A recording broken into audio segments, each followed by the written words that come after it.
In the Gulf of Mexico, BP says it is now collecting twice as much oil from the leaking well at the bottom of the ocean. According to the company, it's pumping about 2,000 barrels a day to the surface.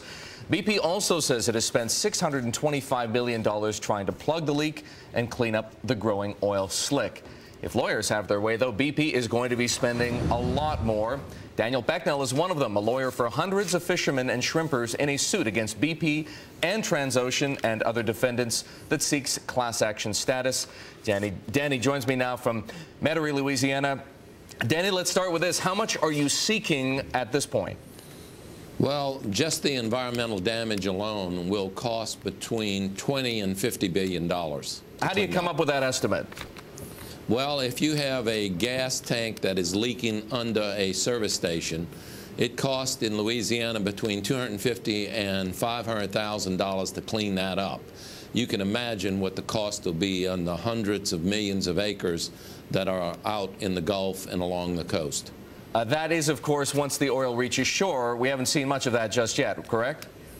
That's not correct. If you look at all of the news reports last night, oil is all over the shore. It's in the marshes now, and it's moving that way as well as moving toward Florida, Alabama, and actually up the East Coast now because it's in the Gulf Stream right now, heading east. Well, we have heard reports of tar balls appearing on Key West beaches. That is for certain. Danny, what do you need to prove if your clients are going to win damages?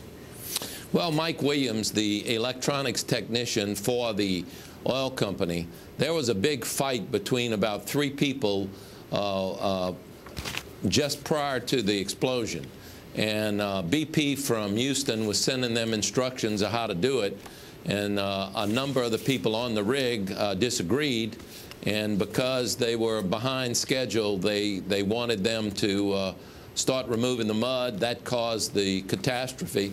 But prior to that, Mike Williams had testified before a number of investigatory agencies that what had happened was they drilled through inadvertently a rubber gasket, and as a result of that, that couldn't hold back the pressure.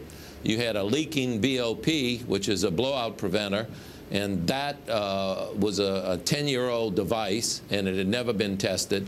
And MMS, the Mineral Management Service, as you saw yesterday, you've got a resignation of the head of that because of the cozy relationship between MMS and the oil industry. Now, the stuff that you mentioned about Mike Williams, he is the technician who testified, or at least was interviewed on 60 Minutes. That does sound like powerful evidence. But, Danny, you've hired 25 investigators thus far in your efforts to uncover more evidence. What's the best stuff they've dug up so far?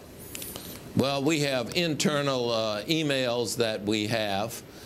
We have witnesses' statements, numerous people who survived, numerous people, actually some who were fishing in a fishing boat under the rig when they started smelling the gas leaking, and they got out of there quickly. Lucky they did, or they wouldn't be here to talk to us. But our experts have said that BP has a history of this kind of action, and there's 18 events very similar where people have died or been horribly injured or the environment horribly adversely affected. So it's a culture of profit before safety. Well, Danny, thank you very much for joining us. That is Danny Becnel. He is a lawyer for shrimpers and other people who make their livelihood in the Gulf. He's seeking $50 billion in damages.